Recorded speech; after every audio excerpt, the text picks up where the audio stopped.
It is Ryan here, and I have a question for you. What do you do when you win? Like, are you a fist pumper, a woo-hooer, a hand clapper, a high fiver? I kind of like the high five, but if you want to hone in on those winning moves, check out Chumba Casino. At ChumbaCasino.com, choose from hundreds of social casino-style games for your chance to redeem serious cash prizes. There are new game releases weekly, plus free daily bonuses, so don't wait. Start having the most fun ever at ChumbaCasino.com. No purchase necessary. VGW. Void where prohibited by law. See terms and conditions. 18+. Hello, it is Ryan, and I was on a flight the other day playing one of my favorite social spin slot games on ChumbaCasino.com. I looked over at the person sitting next to me, and you know what they were doing? They were also playing Chumba Casino. Coincidence? I think not. Everybody's loving having fun with it. Chumba Casino is home to hundreds of casino-style games that you can play for free anytime, anywhere, even at 30,000 feet. So sign up now at ChumbaCasino.com to claim your free welcome bonus. That's ChumbaCasino.com and live the Chumba life. No purchase necessary. VGW. Void where prohibited by law. See terms and conditions. 18+. With the Lucky Land Slots, you can get lucky just about anywhere. This is your captain speaking. We've got clear runway and the weather's fine, but we're just going to circle up here a while and get lucky. No, nothing like that. It's just these cash prizes add up quick. So I suggest you sit back, keep your tray table upright, and start getting lucky. Play for free at LuckyLandSlots.com. Are you feeling lucky? No purchase necessary. Void where prohibited by law. 18+ terms and conditions apply. See website for details.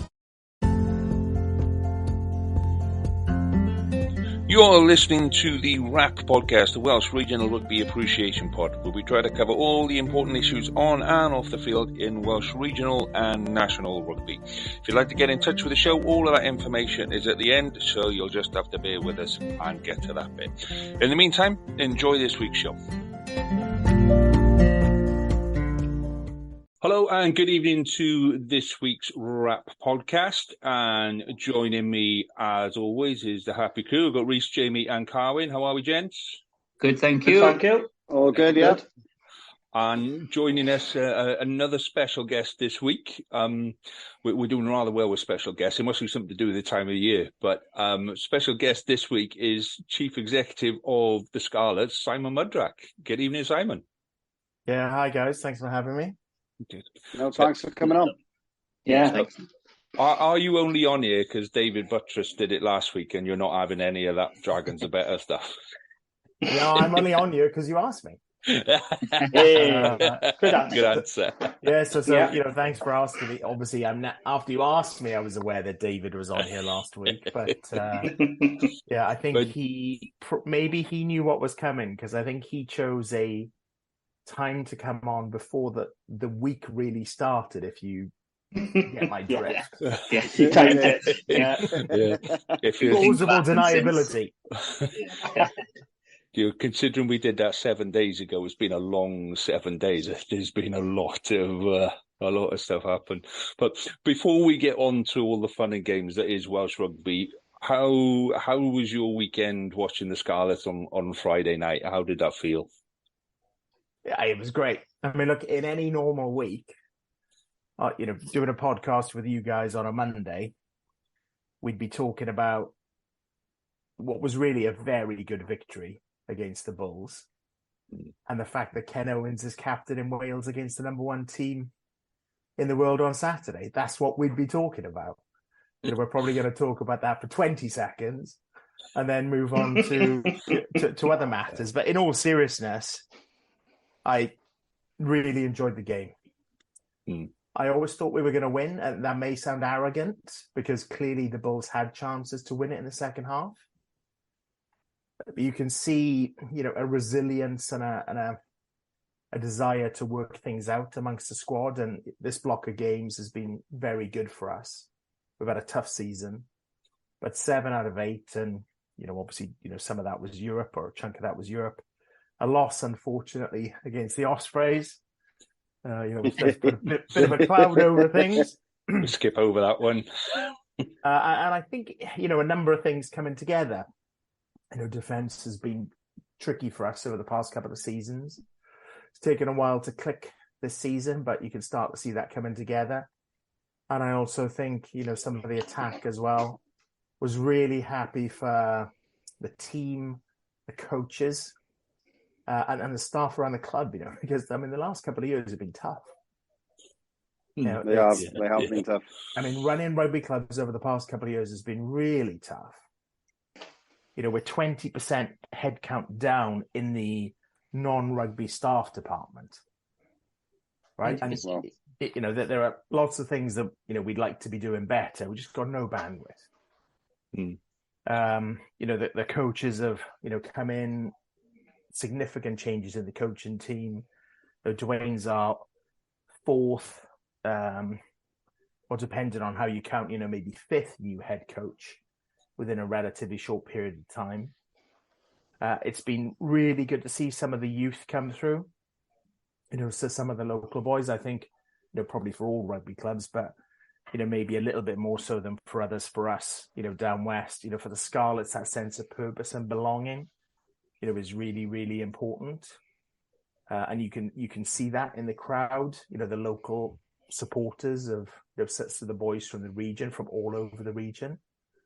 So it was great. It was a really good event. Smiles on people's faces. I'm sure the boys will have a good week off, recovering this week. And, we're looking forward to, hopefully a good run into the end of the season. And then the opportunity to, hopefully, push on and do something significant in Europe. So it was really nice to see people smiling again, and given the week that we've had in Welsh rugby, to actually be in a positive situation at the end of it for some of us anyway was really good. So what have you made of the last week in Welsh rugby? What's it been like from your point of view, sitting at a slightly higher position than the rest of us and knowing probably more than the rest of us? What's it been like for you? Yeah, it's been a frantic week. The day-to-day business of running the rugby club in these times is difficult. Obviously, we're towards the final stages of the new deal we're trying to put in place for pro rugby. And then you've got the events of the past 7 days on top of that. And it's been hectic. You take a step back, when these stories come out. You have to think about what is the right thing to do. Our board came together pretty quickly, and the guidance that I was given was just do the right thing, do what you feel is right through the course of the week. So it's good to know that, that is, the cornerstone of really, the direction that I'm given by the rest of the board in terms of how we should represent the club, during these circumstances. I probably echoing David Buttress's comments last week. I think that the people who spoke out are incredibly brave. Yeah, absolutely. And, I know that's a difficult thing to do. I can't, personally empathize, but I can appreciate it's a difficult thing to do. And, they did it probably in the belief that there could be significant consequences for themselves, their families, their friends, for the rest of their lives. So the bravery was real. The allegations were, incredibly shocking and depressing. And then I think as the week went on, I personally was very uncomfortable with the lack of attrition, acknowledgement, humility that was displayed.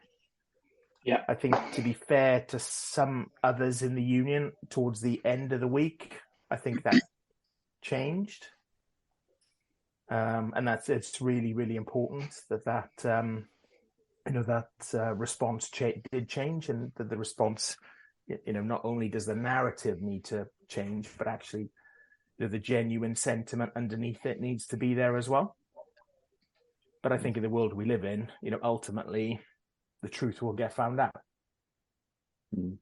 So an incredible week, not meaning to personalize it, but, clearly, the second most senior executive in Welsh rugby, is no longer in their post.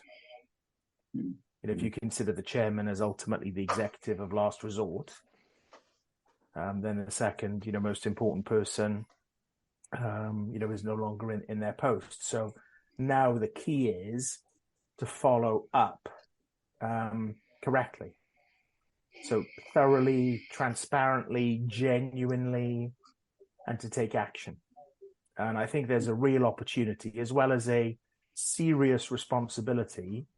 So a serious responsibility in terms of the response and doing the right thing.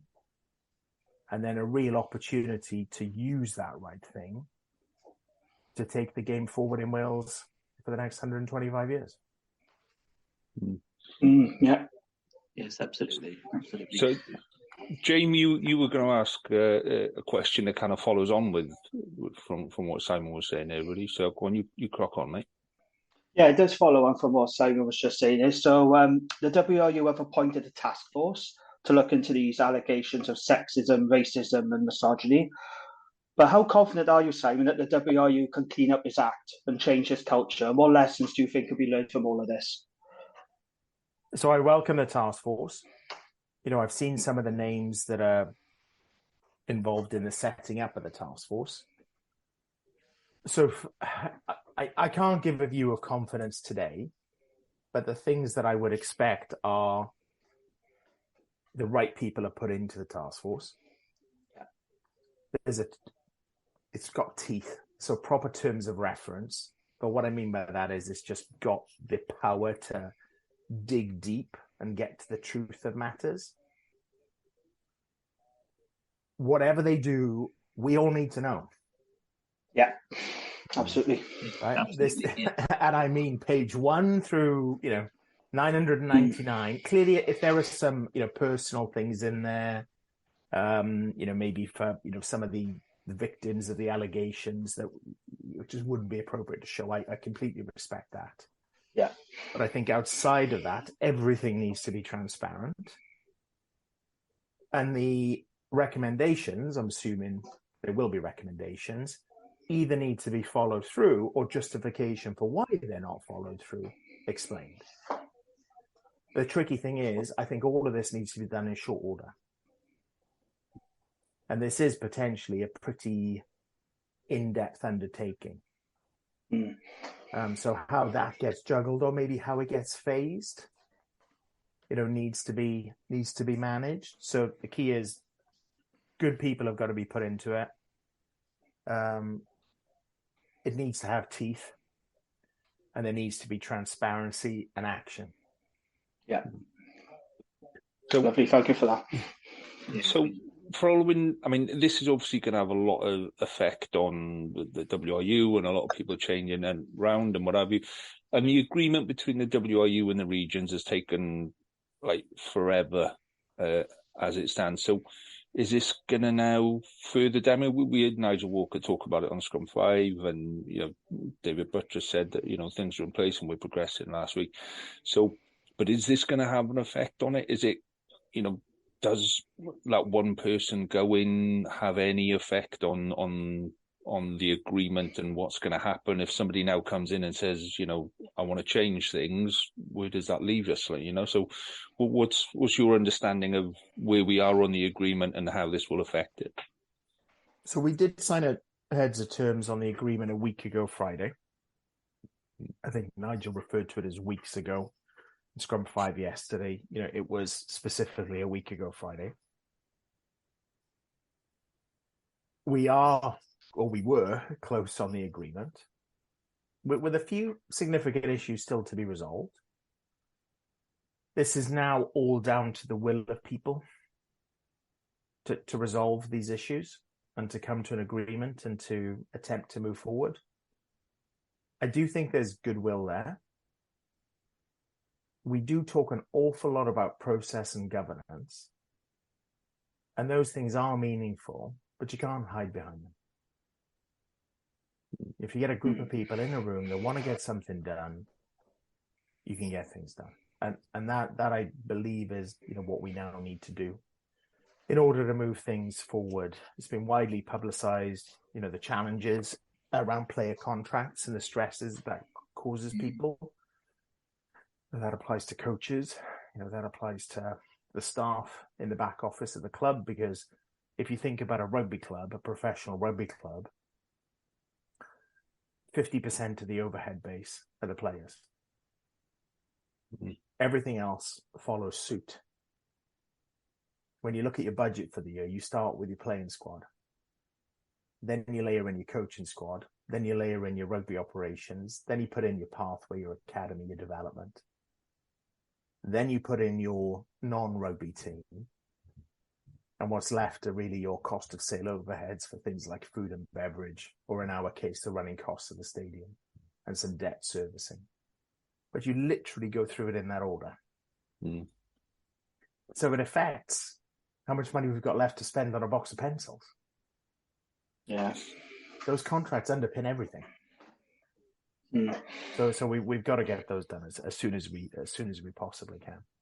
Mm. Yeah. So, Rhys, you were going to ask a question about kind of contracts and development and what have you, weren't you? Yeah. I think like a year on year now, it feels like it's more important than ever, and it has already been relied on, bringing through those sort of pathways and those young players and developing them properly, not just for the regional game, but for the national side as well.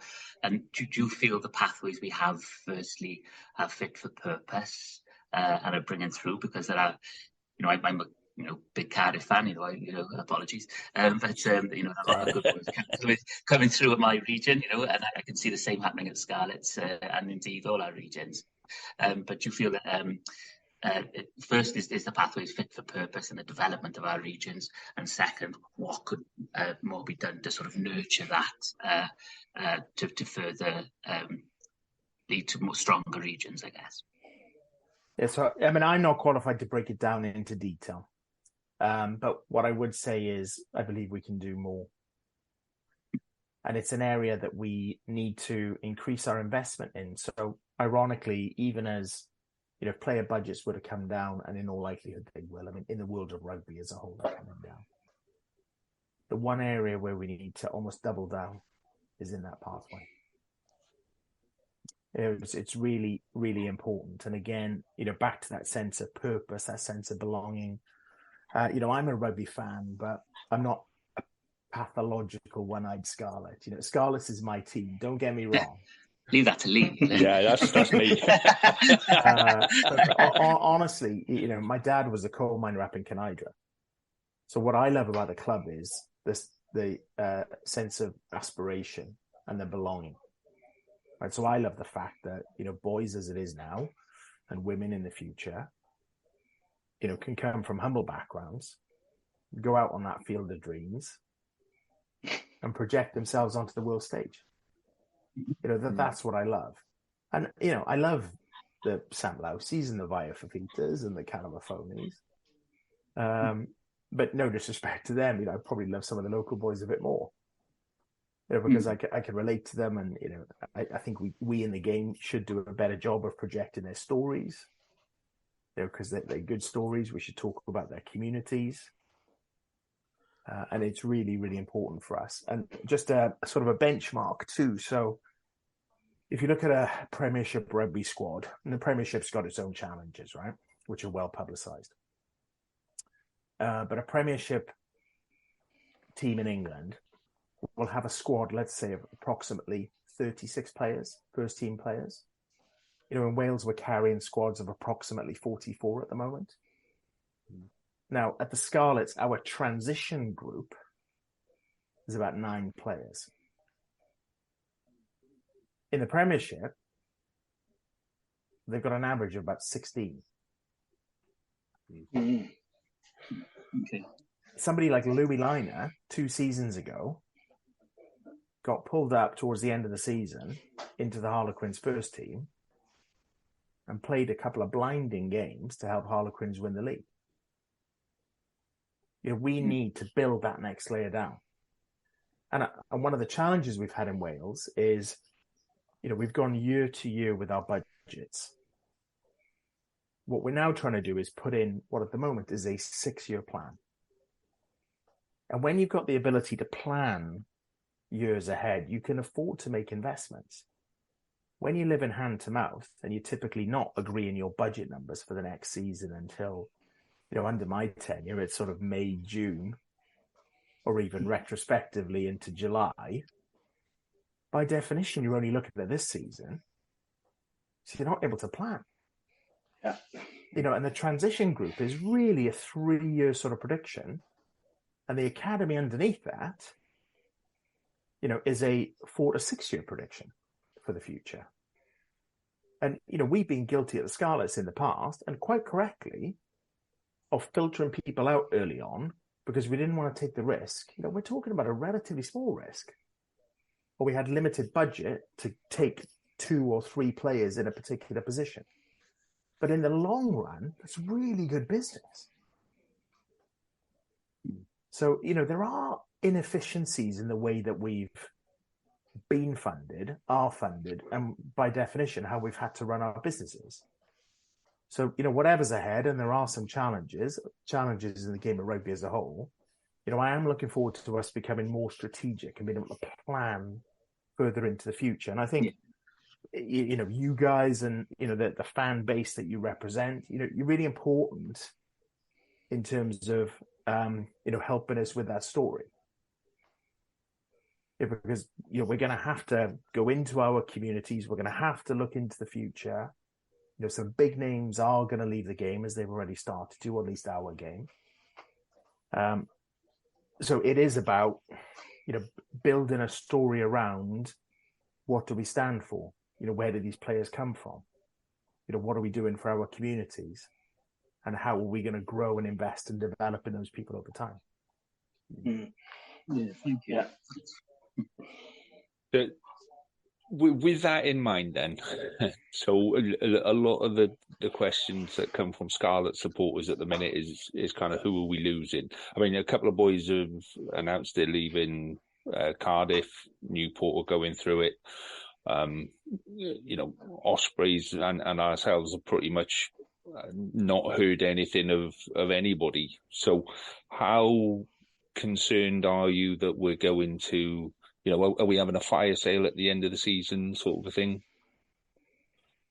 I mean, maybe we've had 1 or 2 rumors, although I think you are right. Maybe not as many as some other regions so far. I mean, the raw math is, if we have 44 players, something like 24, 25, 26 are in pre-contracted through next year already, leaving us with roughly 20 that are out of contract this season. So there are, 20 players that are out of contract at the end of this season. In a normal cycle, a squad changes materially over a 3-year period. We will experience change this summer. Will it be classified as a mass exodus? Maybe by some people. The reality is, it probably won't be. The rugby market is changing. Certainly here in England, the market is deflating. And really, we've all got to come up with a model where we've got sustainable businesses. And, personally, I think, there are some exceptions, but being able to give a player a 3-year contract that you can look them in the eye and guarantee they're going to get paid for every month of the next 36 months. And that the club is, going to be in a predictably healthy financial state and will look after them well in terms of infrastructure, nutrition, coaching, personal development, etc. Those things that I think are meaningful to people. You got outliers. We often talk in the press about players that are getting paid £500,000 plus, which in anyone's terms is a lot of money in the game of rugby in particular. Yeah. The reality is, there's less than 20 players in the world that are getting paid those sums of money across all countries.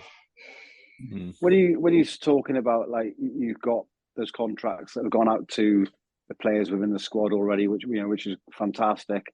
And how does that restrict you now come the end of the season when you're looking forward to next season in possibly making new signings? I mean, is there a limit, or is it that's the hammer on the head? No, we're looking after the boys we've got now. We're going to roll with this.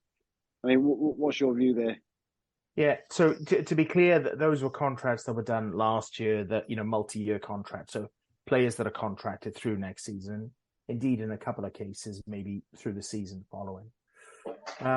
You are right, though. You are limited because they're on fixed term contracts. Rugby doesn't really have a transfer market. So if you've contracted somebody, then typically they are staying with you on the price you've agreed for the duration of that contract. So then, I think the point you're inquiring about is, then the only element of your squad you can change is the uncontracted piece. Yeah. So for us, out of about, if I use rough figures, 45, 25 pre-contracted, 20 contracts, we get throw up in the air, contract some, try and bring some new players in for certain positions. Okay, thank you. You're not having any, Carwyn. Oh, sorry, Carwyn, you're not having any, yeah? So forget the whole... You've had Jack Morgan. You've had enough over the past couple of years. Jack Morgan will do us nicely. Yeah. No, I just wanted to add, we had a lot of questions, Simon, from Scarlets supporters when he put the tweet out. They're really worried about Calafamoni leaving the club. He's been a brilliant player for you since he arrived from Leicester. And I don't know if you can comment on this. I know it's difficult, but how confident are you of keeping him? What can you say to the Scarlets supporters who are worried about losing him? Is there a chance of you signing him, or is he going to be on his way as per some rumours online? Yeah, I mean, look, so honestly, because there's such sensitivity about contracts right now, I'd rather not talk about an individual. Just because there are players, quite understandably, that are very stressed about this. What I would say is he's been a hell of a player. Oh, he's been brilliant. Yeah, superb. I every time I see him play, when is he going to be inconsistent? He's a proper unit, isn't he? He's a proper unit.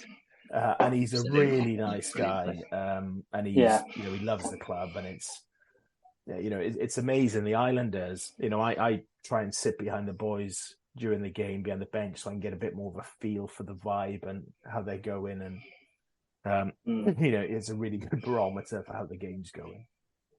Yeah. And, the Islanders, their families sit next to the bench.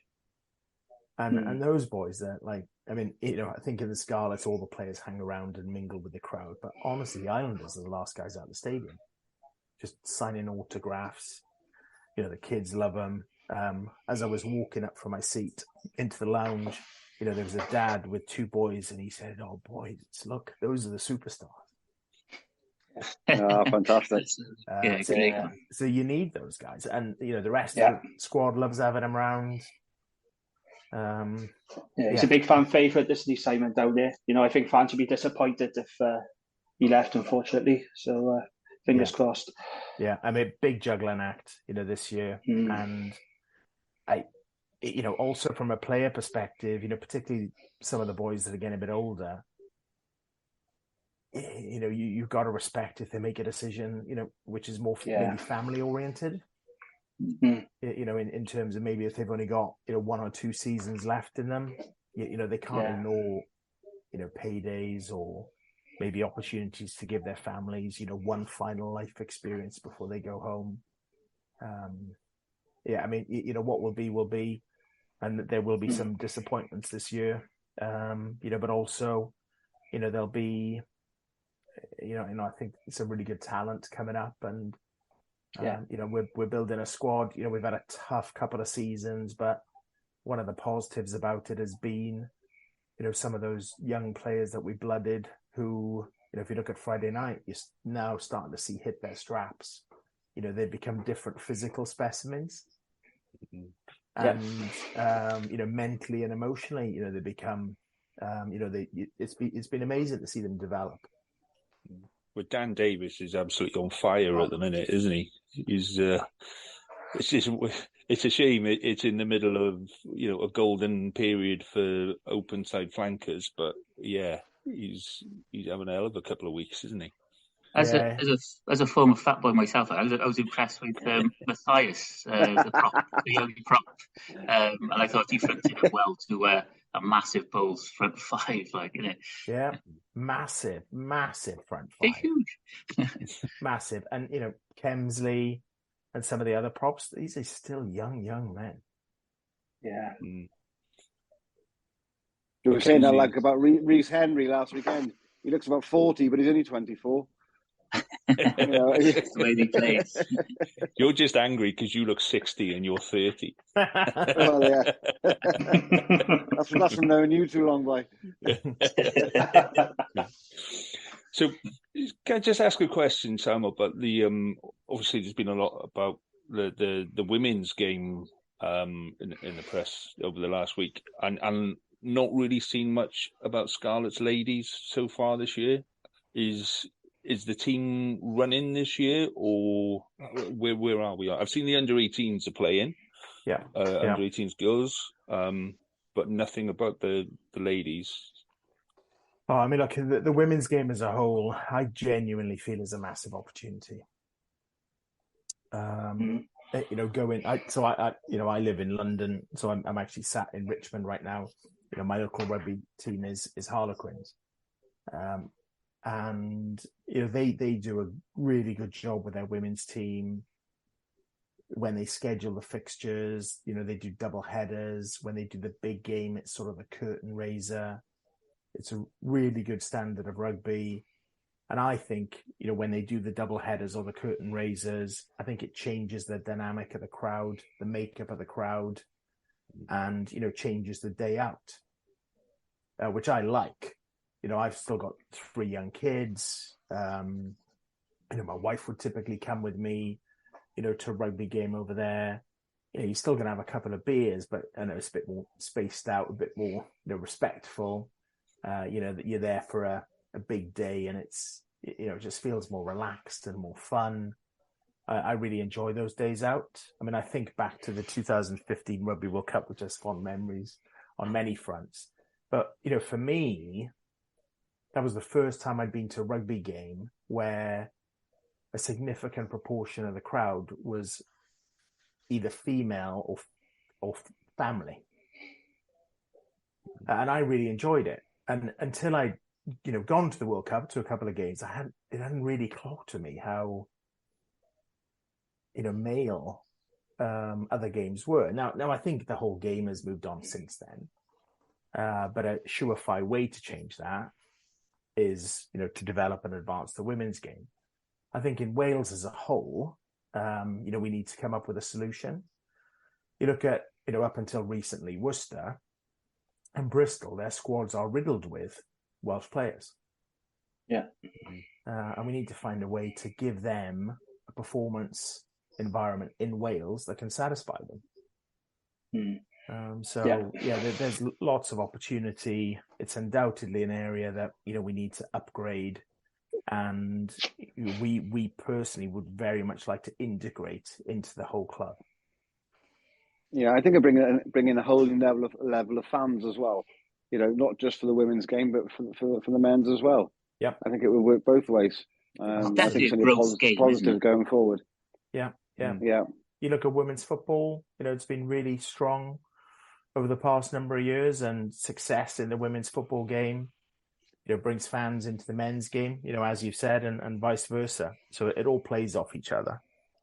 And, you know, society's 50-50. So, you know, why would you not want to make a concerted effort to attract 50% of the population? Absolutely. So, am I going to move on to the Six Nations, Shirley? Because I'm really itching to get into the Six Nations this match week.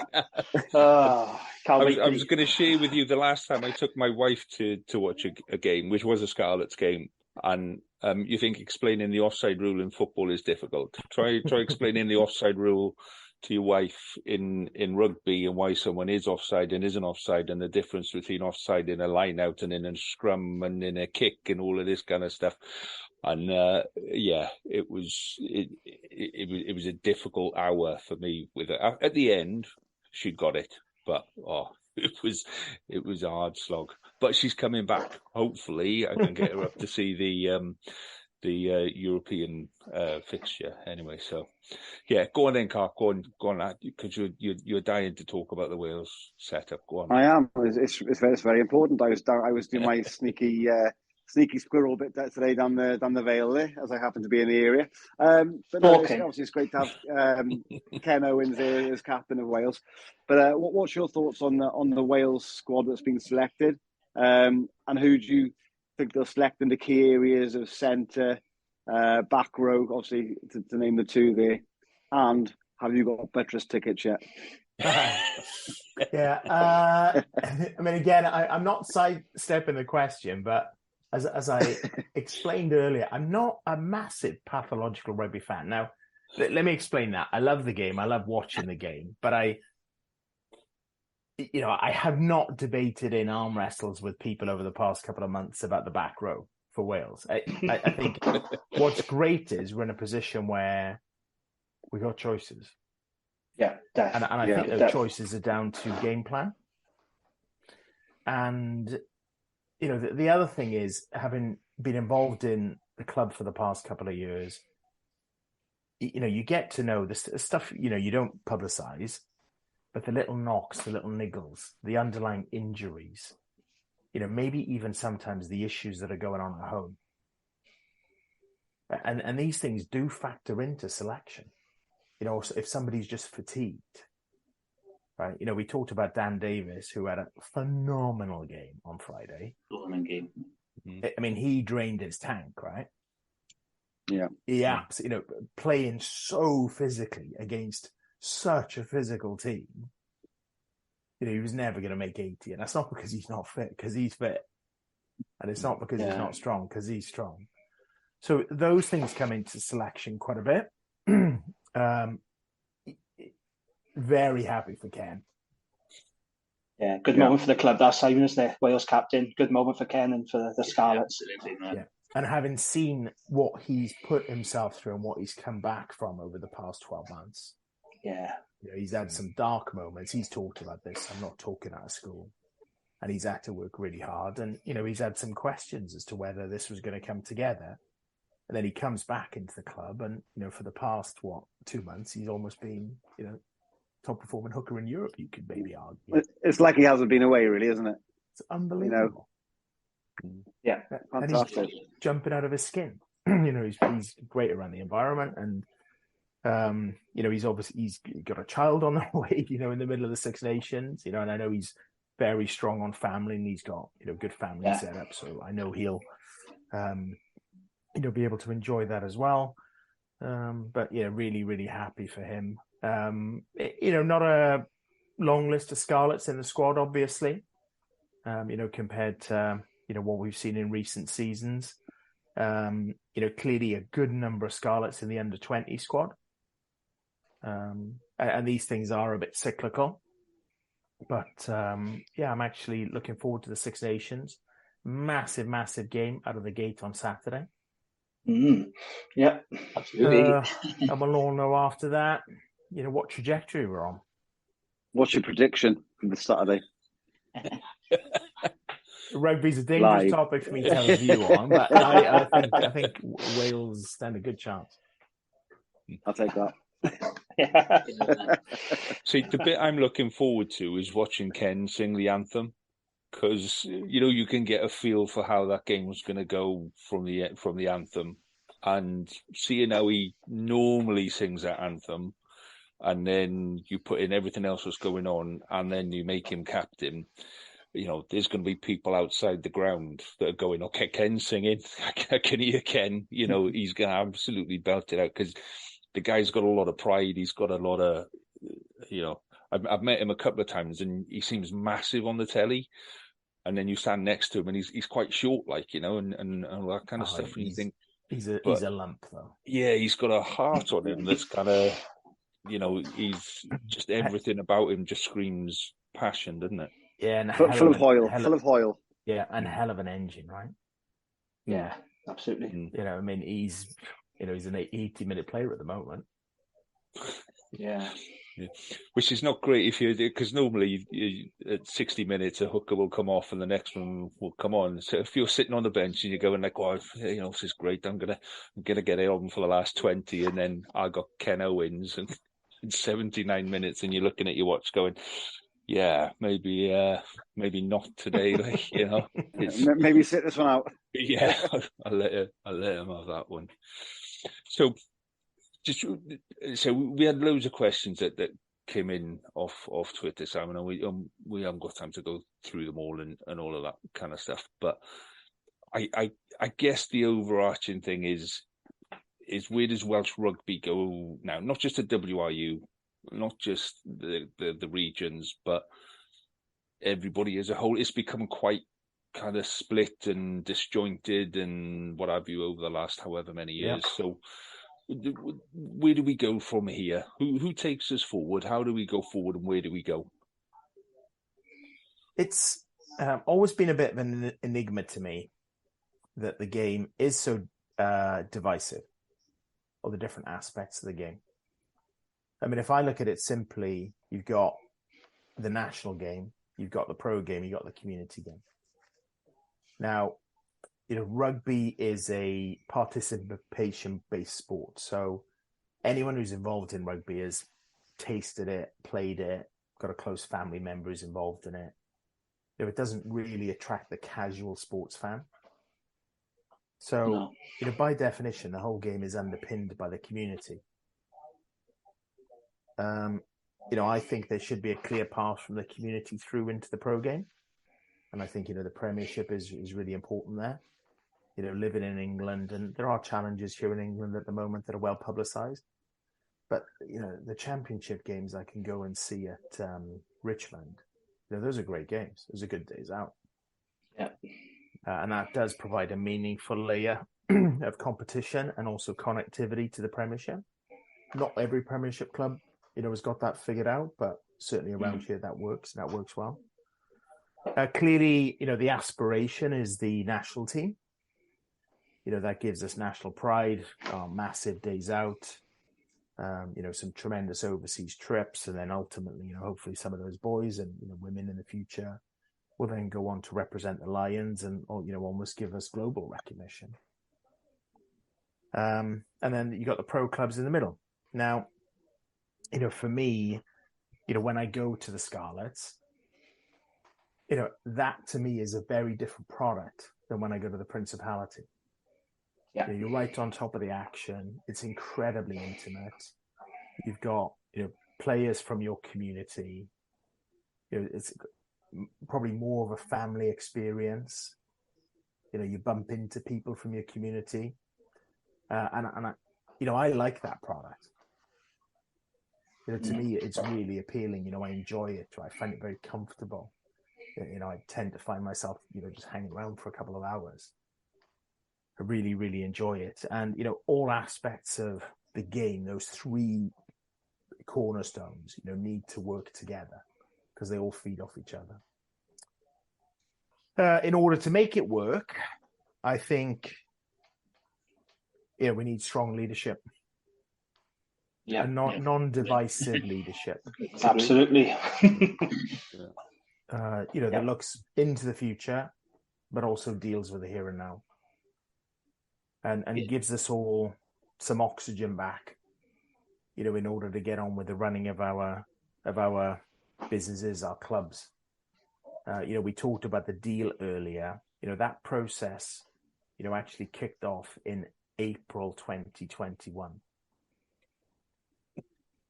We've been in meetings, intense meetings on a multi-time-a-week basis since December 2021.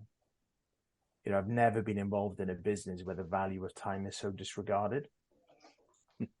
Yes. Yeah. And when you take, sorry, please go on. Yeah. And when you take time, you take away the opportunity to make more money. You take away the opportunity to gain enjoyment. And you also, take some good people away from the game. You look at people like Andrew Williams, you look at people like Amanda Blanc. Not many other businesses, if any at all, would not embrace those people and not pick up on the utility. So these things need to be fixed. There cannot be any us and them. This has got to be worked on together. I think, the game has got some, challenges as a whole, the concussion issue. I think the challenges of the game versus other opportunities or options in society. I think, the TV presentation of the game could be better. I think the experience of the game, in the stadium could be better. Having lived in the States for 10 years and gone to NFL games, Lee, you did a good job of explaining to your wife in an hour the offside rules. In the NFL, you don't need to know it. They tell you what it is, what's going on. Yeah, they do. Yeah. Right. So if they actually make the complexity of the game an attraction, I think we need to become more accessible. One of the reasons I was more than happy to come onto the show today, and, thanks again for the invite, again, having lived in the States, old school, but you scan through the radio stations on a Monday night and it's littered with talk shows about, the weekend's NFL games. The sport stays in the shop window all through the week. You get highly personalized stories. My wife's from Detroit. If you've seen, their performance this season, it's been a real turnaround, the Detroit Lions. Yeah, and very good. Fair play. Yeah. And Aiden Hutchinson, who, that they've signed into the squad this year, number 2 draft pick overall. There's a video of him, gone viral for performing his initiation ceremony for the rest of the squad.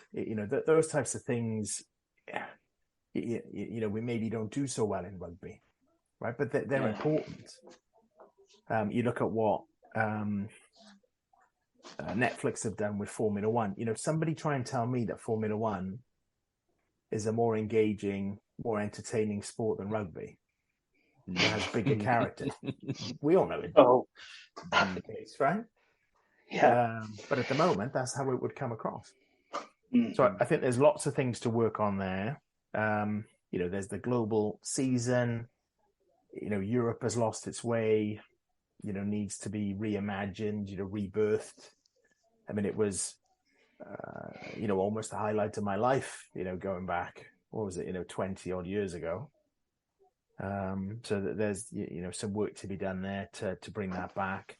And then, there are some other things that are being talked about, like the World Club Cup competition, the Nations Cup.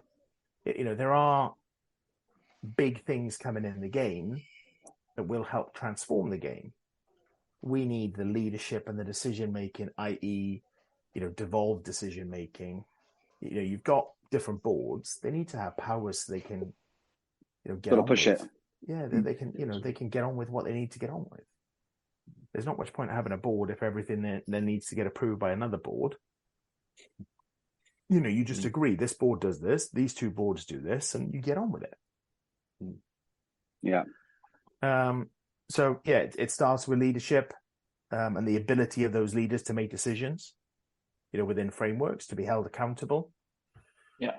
And we need to be more respectful of time and get on with things. And, we need to do the best job we can of looking after the game we have and growing it as well. Because if you're not growing, you're not standing still. You're actually dying.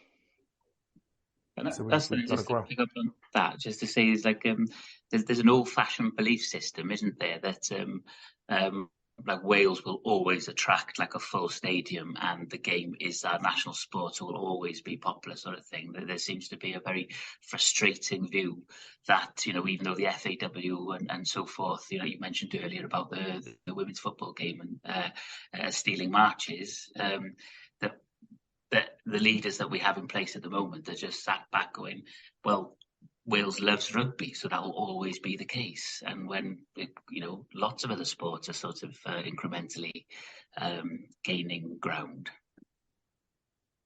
Yeah, there are challenges with people's focus.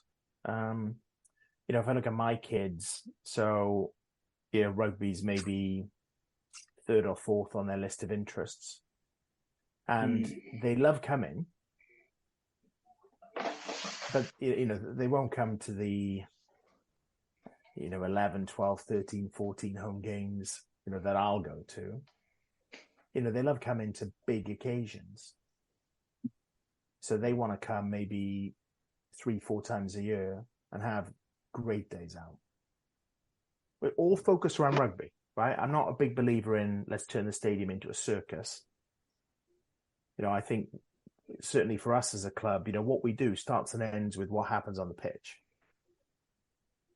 Right? We need good food, hospitality, a warm welcome, good facilities, all of those types of things. I don't think we need gimmicks. Rugby is our product. Now, that could change in time if we ever get to that world of attracting casual fans. But I think people are looking for more occasions now rather than our season ticket holders are incredibly important to us as a business and incredibly important to our teams and to the atmosphere in the stadium. But over and above those season ticket holders, you've got people who are seeking occasions. Yeah. So I'm not sure what it's like down as the Scarlets as a region when it comes to promoting the game on a week by week basis, or be it the Heineken Cup or the league. So I have recently moved home from Ireland. I'm living in Dublin, and every week the Leinster game, there's flags up from all the way through South Dublin on every lamppost. It's on every bus, and they're promoting that team. And they got a near full house every week. I mean, what more can we do to bring those sort of crowds to our regional stadiums? Yeah, I mean, Leinster have done an amazing job. Back in the day, Lee, you may remember this because my reference point is obviously Scarlets, but 1,500 people in the crowd on a Friday night, pissing down with rain. Yeah. They've been able to turn that around in 15 years. Clearly, they're blessed with the population base they have and also the success that they've had and the wealth, on a per capita basis. I believe this is right. I mean, this data may be a couple of years old, but the average household income in the postcode where the Parker Scarlets is the average household income is less than £20,000 a year. Mm. So, people at that level of earning, they have zero discretionary income. They're struggling to feed themselves. Yeah. So we do things. We're limited on resources and people, and those are all excuses. I think we've increased what we do digitally. We struggle a little bit in that our core fan base is probably not as digitally switched on as others. But that will evolve over time. This is a topic we talk about at the league level. Yeah, because if we collaborate, and there actually is an initiative called Collabs that CVC is willing to support from an investment perspective as well. There are smart things that we can do better if we work together. And within the game, if we all just collaborated, we'd get a lot better. That would be a massive step forward. Like they say, teamwork makes the dream work, doesn't it? Yeah. I talked about efficiencies in the squad. If there was, trust and, a belief and transparency, and a belief that we could collaborate further, I think, there's a number of opportunities for us to work on it, and we've talked about them. And they are things that we do want to get on and work through. Getting this deal done and having a multi-year structure in place so that we can then step back and get on with the day-to-day business, is critical at this point. Yeah. So like I said, we've had 101 questions in, but we can't keep you all night. So one final question for you for tonight then. If there was one person to come in to replace Steve Phillips, who in an ideal world, pick anyone, obviously not Elvis, but, if you could pick anyone. And not Donald Trump. Cheers, Carl. Who would you pick to come in? So I can give you two answers. So one, I don't think it's one person, it's more. Okay, yeah. And I think, as I referenced earlier, the executive need to be empowered to make decisions and to execute those decisions in a timely fashion. they need to be held accountable, massively held accountable. Yeah. And then secondly, if I was to pick one person, just to throw it all up in the air, and this is a ridiculous answer, but hopefully it makes the point, you'd bring somebody like an Elon Musk in.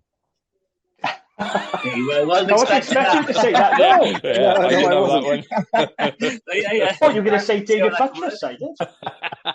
I don't know if I was going to say I was expecting Max Boyce. Oh, God's sake.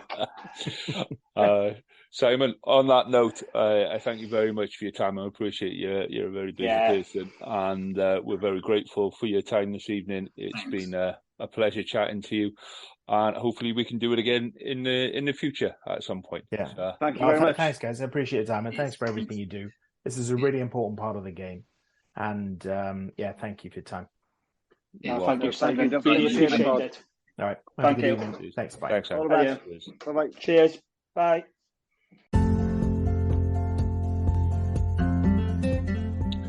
Thank you for listening to this week's show. We hope you enjoyed it enough to come back next week and listen again. So please do subscribe, rate and review the pod, as it really helps us on most of the platforms that we appear on. You can keep the conversation going on Twitter and Facebook by searching for us on WRAP, W-R-R-A-P, or you can email us on welshregionalrugbypod@gmail.com. We'll be back next week to do some more of the same. We hope you'll come and enjoy us, and in the meantime, enjoy your rugby.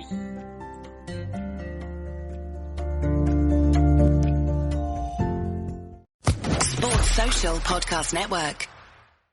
It is Ryan here, and I have a question for you. What do you do when you win? Like, are you a fist pumper, a woohooer, a hand clapper, a high fiver? I kind of like the high five, but if you want to hone in on those winning moves, check out Chumba Casino. At ChumbaCasino.com, choose from hundreds of social casino style games for your chance to redeem serious cash prizes. There are new game releases weekly, plus free daily bonuses. So don't wait. Start having the most fun ever at ChumbaCasino.com. No purchase necessary. VGW Group. Void where prohibited by law. See terms and conditions. 18+.